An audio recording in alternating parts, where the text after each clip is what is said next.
E tender घोटाले में मेंटाना construction company के चेयरमैन श्रीनिवास राजू व सहयोगी आदित्य त्रिपाठी के 15 ठिकानों पर आईटी का छापा। मांडू फेस्टिवल 13 और खजुराहो उत्सव 20 फरवरी से होगा शुरू। ऐतिहासिक विरासत को जानने का मौका।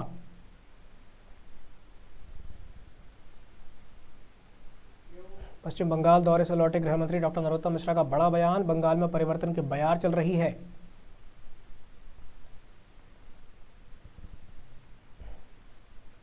मौत के टनल में जिंदगी की तलाश। एनटीपीसी टनल में 72 घंटे से रेस्क्यू जारी। फंसे हुए 39 वर्कर्स के सामने ऑक्सीजन लेवल और हाइपोथर्मिया का खतरा।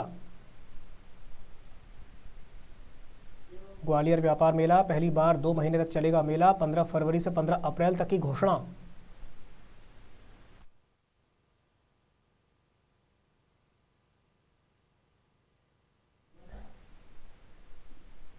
नमस्कार, न्यूज ऑब्जर्वर में आपका स्वागत है। मैं हूं दिव्यांशु जोशी। अब खबरें विस्तार से। मध्य प्रदेश के ई टेंडरिंग घोटाले में नया मोड़ आ गया है। आरोपी मेंटाना कंस्ट्रक्शन कंपनी के चेयरमैन श्रीनिवास राजू और उसके सहयोगी सब कॉन्ट्रैक्टर आदित्य त्रिपाठी के भोपाल स्थित 3 ठिकानों पर इनकम टैक्स की इन्वेस्टिगेशन विंग ने छापा मारा है।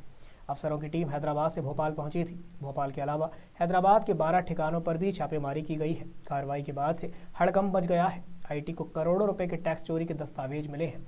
इससे पहले ईडी ने दोनों को 21 जनवरी को हैदराबाद में गिरफ्तार किया था। ईडी की जांच में बड़े पैमाने पर आयकर की चोरी के प्रमाण मिले थे।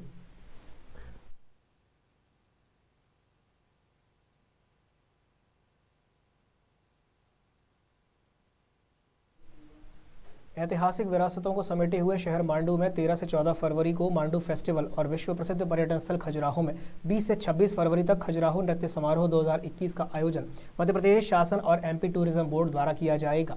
उत्सव के दौरान ऐतिहासिक शहर के अनेक रोचक पहलुओं से पर्यटकों को अवगत कराया जाएगा।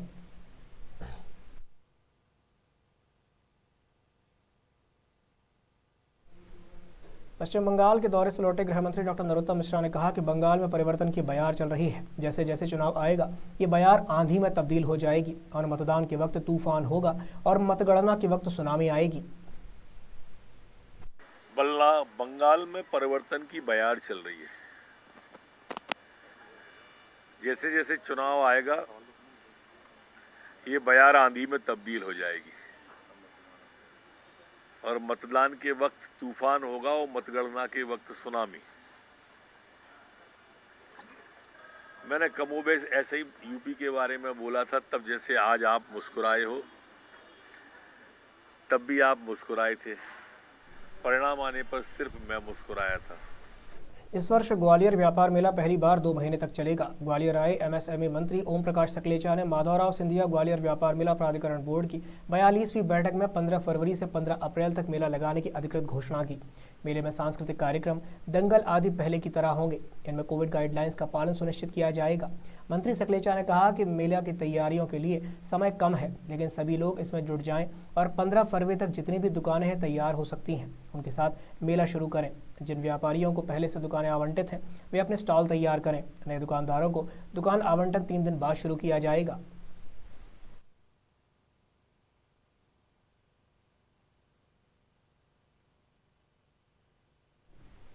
ग्वालियर मेले को लेकर राजस्व एवं परिवहन मंत्री गोविंद सिंह राजपूत ने कहा कि ग्वालियर मेला ऐतिहासिक मेला है। ये 100 साल पुराना मेला है। एक समय में पशुओं का मेला हुआ करता था, लेकिन आज पशुओं के साथ साथ में ऑटोमोबाइल्स और हर क्षेत्र में बहुत बड़ा मेला हो गया। मध्य प्रदेश के अलावा यहाँ दूसरे प्रदेश के लोग भी आते हैं। देखिए, ग्वालियर मेला एक बहुत ही ऐतिहासिक मेला है। 100 साल से पुराना मेला है। मैं समझता हूँ बच्चे थे हम लोग तब से देखते आ रहे हैं। एक जमाना था जब पशुओं का मेला हुआ करता था, मगर आज पशुओं के साथ साथ में ऑटोमोबाइल के क्षेत्र में और हर क्षेत्र में बहुत ही बड़ा मेला हो गया है। पूरे मध्य प्रदेश के अलावा अन्य प्रदेश के लोग भी वहाँ आते हैं। रजिस्ट्रेशन में ऑटोमोबाइल वालों की मांग थी कि इसमें 50% डिस्काउंट दिए जाए, जैसे पिछले सालों में भी दिया गया। माननीय मुख्यमंत्री जी से इस संबंध में चर्चा भी हुई। ज्योतिरादित्य सिंधिया जी ने भी माननीय मुख्यमंत्री जी को पत्र लिखा। मैं मुख्यमंत्री के संज्ञान में लाया, अपने विभाग से फाइल मूव की और मुझे खुशी इस बात की है कि मुख्यमंत्री जी ने भी इस बात पर सहमति दी थी उस समय कि मैं समझता हूँ कि ग्वालियर का मेला बहुत ऐतिहासिक है। इसके साथ में जो भी होगा सम्मान रखा जाएगा और आज मैंने फाइल मूव की है, समन्वय में गई है और मुख्यमंत्री जी ने जो घोषणा ग्वालियर में की है 50% छूट की, मैं समझता हूँ 50% छूट जल्दी ही जारी कर दी जाएगी। राज्यसभा सांसद दिग्विजय सिंह पर गृह मंत्री डॉक्टर नरोत्तम मिश्रा ने पलटवार करते हुए कहा कि वो साधु तो है नहीं और वो हमसे कह रहे हैं कि माफिया हमसे ऊपर तक मिला हुआ है। दिग्विजय हमसे कहें या हम दिग्विजय सिंह के बारे में कहें, कोई बड़ी बात नहीं है, लेकिन दिग्विजय सिंह के बारे में उन्हीं के मंत्री उमंग सिंघार ने कहा था कि वे सबसे बड़े माफिया हैं।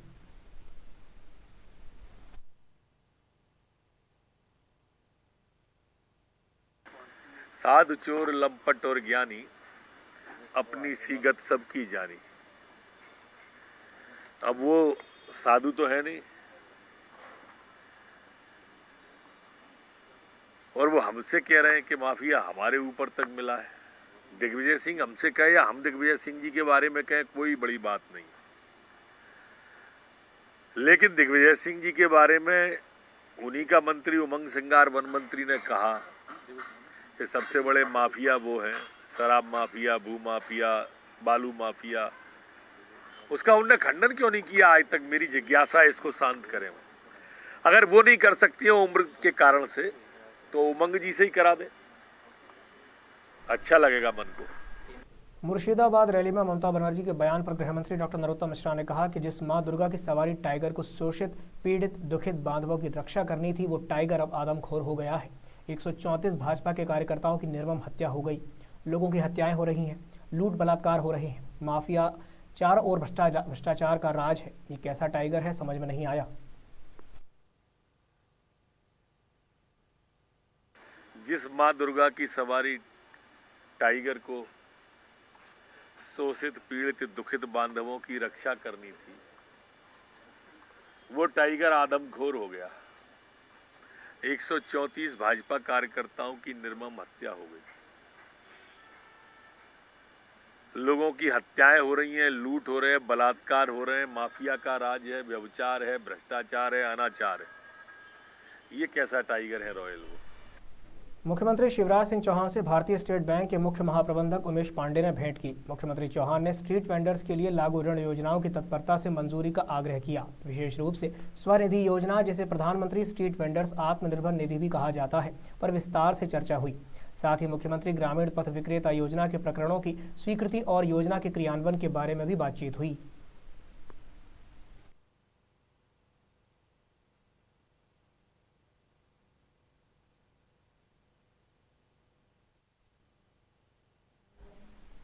मुख्यमंत्री शिवराज सिंह चौहान के द्वारा प्रदेश के वरिष्ठ अधिकारियों की वीडियो कॉन्फ्रेंसिंग के बाद हटाई गई गुना सीएसपी नेहा पचीसिया ने फेसबुक पर अपना दर्द बयां किया है। उन्होंने लिखा कि IG Avinash Sharma is our culprit.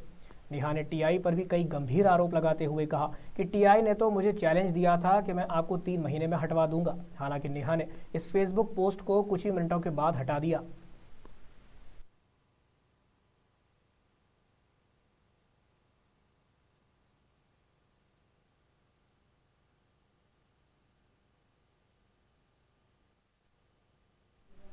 Bharatiya Janata party के प्रदेश अध्यक्ष विष्णुदत्त शर्मा पार्टी के पूर्व प्रदेश अध्यक्ष एवं खंडवा सांसद नंद कुमार सिंह चौहान का स्वास्थ्य जानने दिल्ली के मेदांता अस्पताल पहुंचे। शर्मा ने परिवार और चिकित्सकों से मिलकर उनके स्वास्थ्य में सुधार की जानकारी ली और उपचार व्यवस्थाओं को लेकर संतोष जताया।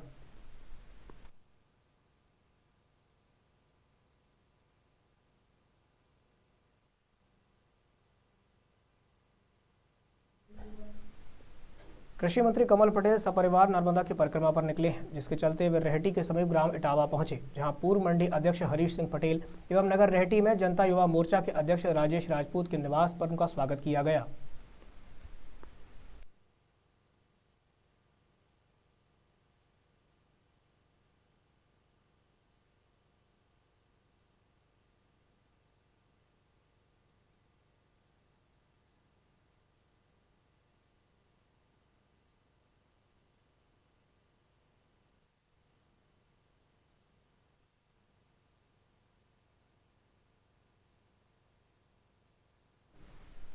ग्वालियर के डबरा में सहारा इंडिया के एजेंट भूपेंद्र जैन ने 5 फरवरी को ट्रेन से कटकर सुसाइड कर लिया। वे लंबे समय से सहारा द्वारा पैसे न देने से परेशान थे। कई बार पुलिस और प्रशासन के चक्कर काटे और फिर परेशान होकर उन्होंने ट्रेन के आगे कटकर सुसाइड कर लिया।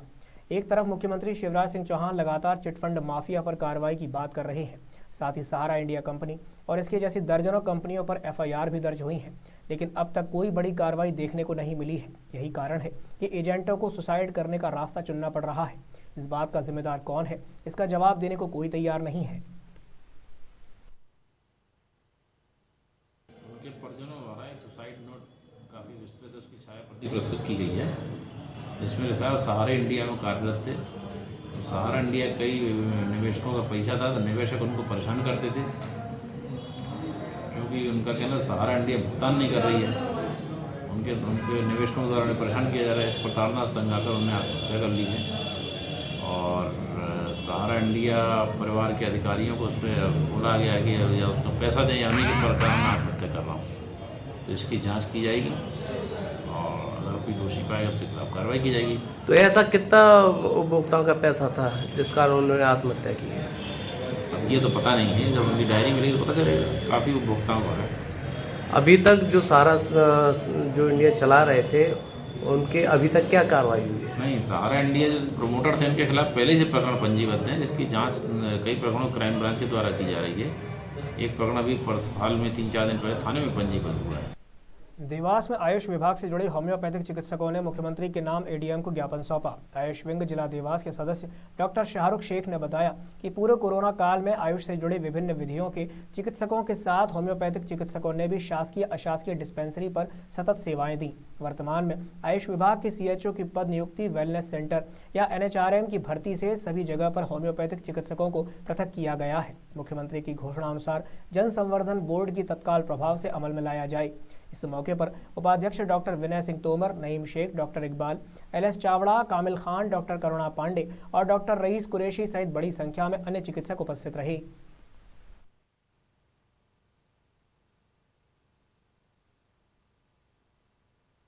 काफ़ी समय से जो है होम्योपैथी के जो आयुर्वेद और होम्योपैथी का जो सिस्टम है आयुष विभाग है, उसमें कई समय से 10-15 वर्षों से नियुक्तियाँ नहीं मिल रही है और उसके लिए होम्योपैथी के लिए जो ओपीडी के लिए जो होम्योपैथिक डॉक्टर्स की पोस्ट निकलती थी उसको काफ़ी समय से बंद कर रखा है। 10 साल हो गए, पिछले अभी तक कोई vacancy homeopathic OPD base doctor के लिए निकली नहीं है और उसमें ज़्यादा से ज़्यादा हम ये चाहते हैं, मांग कर रहे हैं कलेक्टर साहब से कि होम्योपैथी को जो सीएचओ की पोस्ट है एनआरएचएम में जो अभी नौकरियां मिल रही है उसमें कम से कम होम्योपैथिक डॉक्टरों को वैकेंसी के अंदर जो है लिया जाए, क्योंकि ज़्यादा से ज़्यादा प्रदेश में भी लगभग 22 से 24 होम्योपैथिक कॉलेजेस हैं और हर समय जो है इतने डॉक्टर बन कर निकल रहे हैं।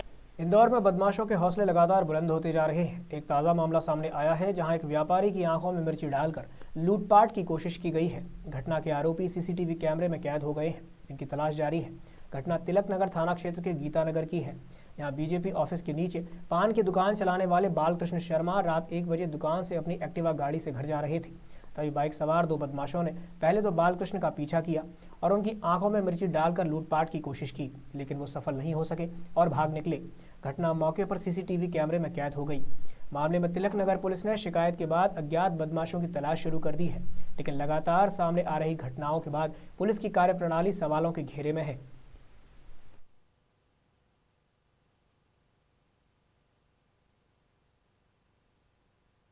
दुकान बंद करके रात को 11:30 बजे बख्तार नगर से घर की ओर जा रहा है बंदा नगर, तो रास्ते में 3 लोग पीछे से आए, आँख में मिर्ची डाल दी, एकदम डाल के जोर से मार के आगे निकल गए। फिर थोड़ी दूर जाके खड़े रहे, थोड़ी देर देखा कि गिरे कि नहीं, फिर कोई आ गया तो इधर भग गया तिलक नगर की तरफ। कहाँ की घटना है ये बख्तार नगर।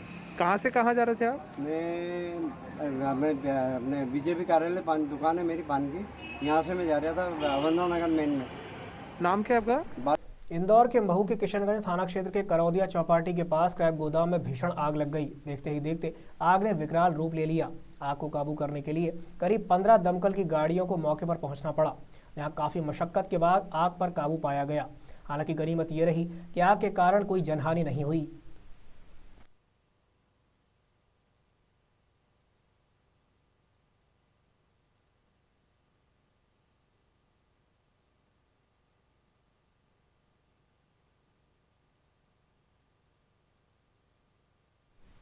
इंदौर के एरोड्रम थाना क्षेत्र की हाईलिंक सिटी के सीए के यहां हुई डकैती का पुलिस ने खुलासा करते हुए 5 आरोपियों को गिरफ्तार किया है। वहीं पुलिस ने बताया कि इस पूरी डकैती की साजिश सीए निखिल चोपड़ा की मां निर्मला के भाई के लड़के पिंटू ने रची थी। टांडा निवासी पिंटू सहित 5 लोगों को गिरफ्तार किया गया है। आरोपियों ने परिवार को बंधक बनाकर 30 लाख रुपए के जेवरात और नकदी लेकर फरार हो गए थे। फिलहाल पुलिस 5 आरोपियों से लूटा गया माल बरामद कर पूछताछ कर रही है। गौरतलब है कि 31 जनवरी को एरोड्रम क्षेत्र की हाईलिंक टाउनशिप में नकाबपोश बदमाशों ने चार्टर्ड अकाउंटेंट निखिल चोपड़ा के घर डकैती की वारदात को अंजाम दिया था।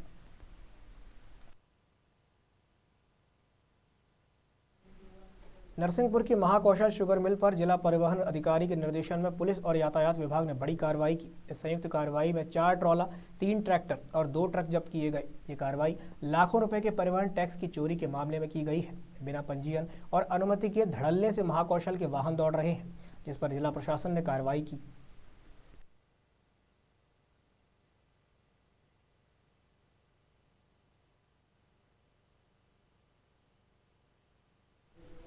रतलाम जिले की जावरा कालूखेड़ा पुलिस ने बड़ी कार्रवाई करते हुए लुटेरी दुल्हन गैंग का पर्दाफाश करते हुए 3 महिलाओं सहित 6 आरोपियों को गिरफ्तार किया है।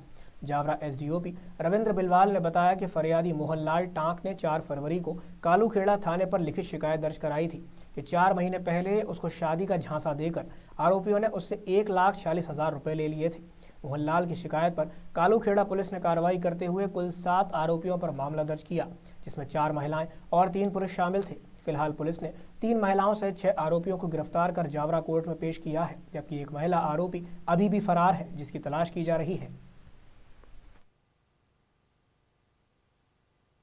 8/2/21 को हमारे कालूखेड़ा थाने में एक फरियादी आए, मोहनलाल टाक, आवेदन पत्र लिया। उन्होंने बताया कि उनके साथ मंगल उर्फ मंगलेश, पिता लक्ष्मी नारायण पाटीदार, इन्होंने इनकी शादी करवाई थी और ग्राम सेमलिया कालूखेड़ा के ही रहने वाले हैं। और इनकी जो शादी के नाम पर सामने वाले पक्ष ने करीब 1,46,000 रुपये ऐंठ लिए। प्रथम दृष्टया मामला 420 का प्रतीत हुआ, जिस पर कि कायमी की गई थाना कालूखेड़ा में अपराध क्रमांक 16/21 और विवेचना में लिया गया। विवेचना के दौरान पता चला कि ये पूरे गैंग की तरह हैं, गैंग की तरह कार्य कर रहे थे और इसके जो सदस्य हैं, इसमें कोई महिलाएं भी शामिल थी। इनको थाना श्रीमान पुलिस अधीक्षक महोदय के निर्देशन में और इसमें अतिरिक्त पुलिस अधीक्षक सुनील पाटीदार महोदय के मार्गदर्शन में एक टीम कालूखेड़ा थाने से गठित की गई, जिसका नेतृत्व थाना प्रभारी कालूखेड़ा विजय सनस ने किया। और इन्होंने काफ़ी सराहनीय कार्य करते हुए जो आरोपी हैं, इसमें जो 7 आरोपी हैं, उसमें खरगोन से लाकर इन्हें। इंदौर राज्य साइबर सेल पुलिस ने लोन के नाम पर धोखाधड़ी करने वाले 5 आरोपियों को गिरफ्तार करने में सफलता हासिल की है। बताया जा रहा है कि इंदौर के रहने वाले फरियादी प्रियेश कोठारी ने साइबर सेल में शिकायत की थी कि अज्ञात व्यक्तियों द्वारा मेरे साथ 1 करोड़ से अधिक की लोन दिलाने के नाम पर धोखाधड़ी की गई है। इन आरोपियों द्वारा अलग अलग क्रेडिट कार्ड में 1,17 लाख रुपए से अधिक जमा करा चुके हैं, लेकिन लोन दिलाने में आनाकानी कर रहे हैं। शिकायत को गंभीरता से लेते हुए साइबर सेल ने जांच की, जिसमें सभी आरोपी गाजियाबाद के निकले। इसे टीम गठित कर गाजियाबाद पहुंचाया गया, वहीं से आरोपियों की घेराबंदी करके पकड़ा गया।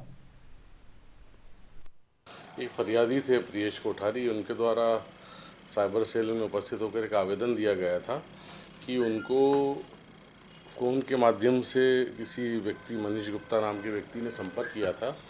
वो करीब 30 करोड़ का लोन दिलाने के लिए उनको कहा था। उसमें ये कहा था कि हम आपको कुछ करोड़ की सब्सिडी दिलाएंगे, और लोन की प्रोसेस के नाम से करीब करीब 1,17 लाख रुपए उनसे खातों में, अलग अलग खातों में, क्रेडिट कार्ड में जमा करा लिए हैं। सर, किस तरह से इनका धोखाधड़ी को अंजाम देते थे? उनको धोखाधड़ी को अंजाम थोड़ा थोड़ा करके प्रोसेसिंग फीस में, स्टाम्प ड्यूटी, अन्य चीज़ों के बारे में करके ये क्रेडिट कार्ड के माध्यम से क्रेडिट कार्ड के अंदर पैसा जमा करा के और उसको ले लेते थे। गिरफ्तार हुए, कहाँ से गिरफ्तार? हमने 5 आरोपी गिरफ्तार किए हैं दबिश देकर गाजियाबाद से उनको, और अन्य आरोपी जो है, मुख्य आरोपी है प्रदीप चौहान, और उसके अन्य साथियों की तलाश जारी है। रतलाम जिले के नामली स्थित बाईपास पर नवनिर्मित कॉलोनी निर्माण के दौरान हादसा हो गया। जानकारी के अनुसार नवनिर्मित कॉलोनी में गिट्टी लेकर पहुंचे डंपर चालक ने उसे खाली करने के लिए हाइड्रोलिक लिफ्ट का उपयोग किया। ऊपर से गुजर रही हाईटेंशन लाइन की चपेट में आने से डंपर में करंट फैलने से 35 वर्षीय चालक वीरेंद्र सिंह की घटनास्थल पर ही मौत हो गई। वहीं क्लीनर बुरी तरह से झुलस गया। मौके पर पहुंची पुलिस ने डंपर के क्लीनर को 108 एम्बुलेंस की मदद से जिला अस्पताल में भर्ती कराया और ड्राइवर के शव को पोस्टमार्टम के लिए भिजवाया।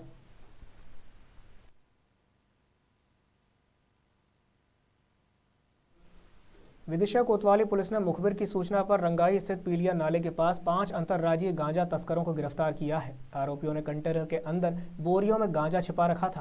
पुलिस ने करीब 20 लाख की कीमत का 210 किलोग्राम गांजा बरामद किया। गिरफ्तार करने वाली टीम को पुलिस अधीक्षक विनायक वर्मा द्वारा इनाम देने की घोषणा की गई।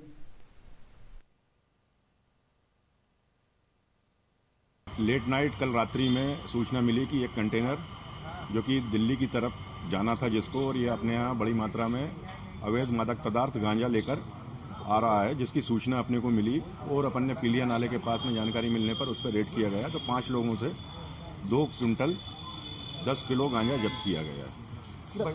कहाँ के रहने वाले हैं और कितने लोग? ये 5 लोग हैं। 5 में से 2 लोग हैं ड्राइवर और क्लीनर हैं, और 3 लोग जो हैं वो रहने वाले हैं गंजवासोदा क्षेत्र के निवासी हैं। पहले भी कोई मामले में पकड़े गए? ये वर्तमान में अपने यहाँ तो प्रथम बार ही इनका सूचना मिली थी इन तीनों लोगों की कि इनके द्वारा ये बड़ी मात्रा में पूरे जिले में सप्लाई करना था अवैध मादक पदार्थ की, और इनकी जानकारी मिलने पर इनको पकड़ा गया और जब्त कर गिरफ्तारी की गई। मार्केट वैल्यू क्या होगी? ये कुल टोटल गांजा अपना इस समय मार्केट वैल्यू 20 लाख रुपए, और कंटेनर जो कि राजसात की कार्रवाई भी उस पर प्रस्तावित है 30 लाख रुपए, कुल मिलाकर 50 लाख रुपए की कीमत का ये अवैध मादक पदार्थ। कौन कौन सी धाराएं अपन ने? 8/20 NDPS एक्ट के अंतर्गत कार्रवाई की गई है, और जो अन्य लोग भी हैं इनमें शामिल उनके विरुद्ध भी कार्रवाई की जा रही है। रतलाम जिले के जावरा रेलवे ओवरब्रिज के मामले में कई बार नेताओं ने वाहवाही लूटते हुए कई बार लड्डू बांटे, कई बार भूमि पूजन हुआ, सैकड़ों वादे हुए, पर अब तक ब्रिज पूरा नहीं हुआ है। इसके चलते आमजनों को भारी परेशानियों का सामना करना पड़ रहा है। इसका बीड़ा अब कांग्रेस ने उठा लिया है।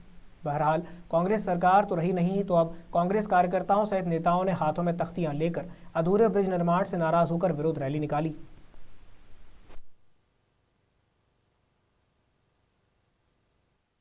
जावड़ा के अंदर अभी सबसे जलवंत समस्या है, जो मुद्दा है यहाँ पे। आज ब्लॉक कांग्रेस शहर कांग्रेस कमेटी ने जो ज्ञापन दिया उसमें यह है कि जावड़ा के अंदर जो ओवर ब्रिज, जो जावड़ा के मध्य बीचों बीच रेलवे क्रॉसिंग बनी है, और ये आज़ादी से पहले से बनी हुई है यहाँ पे। उसके बाद भी कई जगह स्टेशनों के निर्माण हुए, कई जगह ओवर ब्रिज बने, लेकिन जावड़ा की या तो प्रशासन और प्रशासन की उदासीनता के कारण आज तक जावड़ा रेलवे फाटक ATDs है जस की तस है। अभी कुछ समय पूर्व यहाँ का निर्माण कार्य चालू किया गया, लेकिन निर्माण अधूरा है। अब किस कारण से निर्माण कार्य रुका है, सब अपने अपने अलग अलग कारण बताते हैं। कोई संतुष्टिपूर्ण जवाब जावड़ा की जनता को और जावड़ा नगर के नागरिकों को नहीं देता है। ये ओवरब्रिज जो निर्माण कार्य चल रहा था रेलवे के ऊपर का, वो थोड़ा काम बीच में रुक गया अभी किसी कारण से। तो शहर कांग्रेस वासियों ने जो है आज ज्ञापन दिया है, तो इस बारे में जो है कलेक्टर महोदय को माध्यम से अवगत कराया जाके किया जाएगा जो वैकल्पिक रास्ता निकालने का। बुलेटिन में फिलहाल के लिए इतना ही। आगे की खबरों के लिए बने रहिए न्यूज़ ऑब्जर्वर के साथ। नमस्कार।